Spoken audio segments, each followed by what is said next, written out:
Yo, what up, man? Listen, I wanna jump I wanna jump into a quick video, so stop what you're doing right now.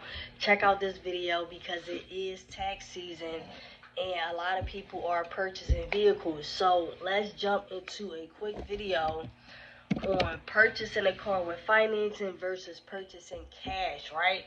A lot of times we make these decisions trying to figure out if we should buy cash, if we should finance.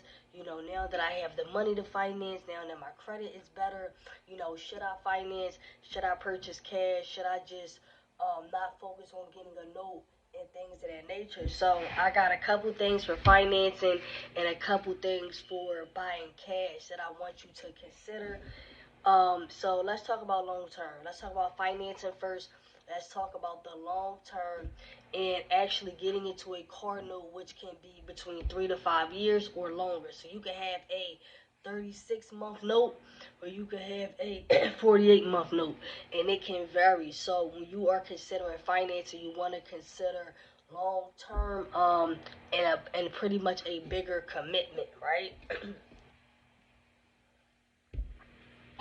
Also, when you are financing, especially if you get pre-approved from a bank, now you're looking at different cars in a lot and you may purchase a higher price. Why? Because you are not paying cash and you have actual purchasing power, which allows you that ability to finance the car and also choose a more higher priced car. Next, we're going to talk about the down payment. Sometimes when you finance, depending on your situation, depending on your credit and things of that nature, you may not have to put anything down for the vehicle. In other cases, you do have to put money down for the vehicle. So you have to consider when you are financing, not only are you getting into a note, you have to put a down payment, and depending on the type of person you are, or depending on what's going on that day that you actually go to the lot, you may purchase something more because now you got a salesman pretty much trying to sell you on this other car. You like, man, you know what, I'm gonna just get the other car.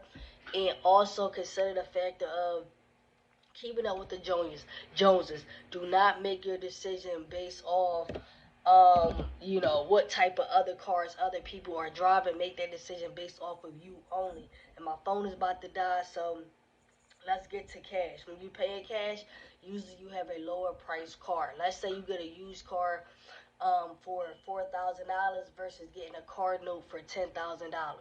You may have more maintenance issues and repairs. It'd be a little less reliable if it's a lower priced car, but you could also potentially get lucky or just get you a good car because you took a mechanic with you to actually check out the vehicle, but you're paying a lower price, and then like I said, less reliable, but you do not have a car note.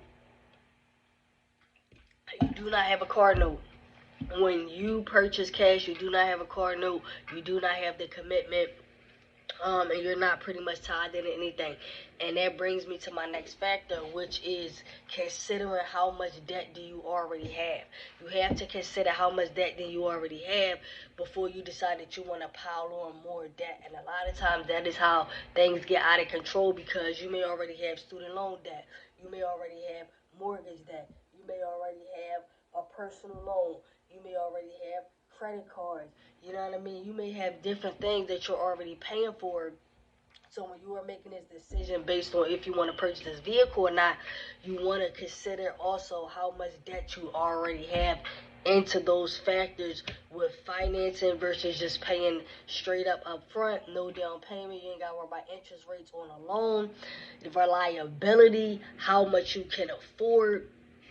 And pretty much also if your income is stable. That is an important factor, because if you get into a financing deal and your income is not stable, then that can impact you in the long run. A lot of times we see repossessions and things like that simply because in the long stretch things got a little rough and payments weren't being made. The car was defaulted on, and then things pretty much went downhill from there. So I'm gonna keep this video quick. I'm gonna keep this video simple. What I will say is, don't focus on following the trends. Whether you're financing or you're just paying cash, focus on a reliable vehicle. Don't just get the first car that you see. Look at your income and your expenses before you make a financial decision. And if you can get something good where you're able to actually save a portion of your money, whether it's your tax money, whether it's money you combine together with what you already saved, consider, some of the reliable options and pretty much, man, just go from there. I gotta make this quick, man. Make sure you like, subscribe, comment, leave feedback, talk to me, and I'm gonna see y'all next time. Peace.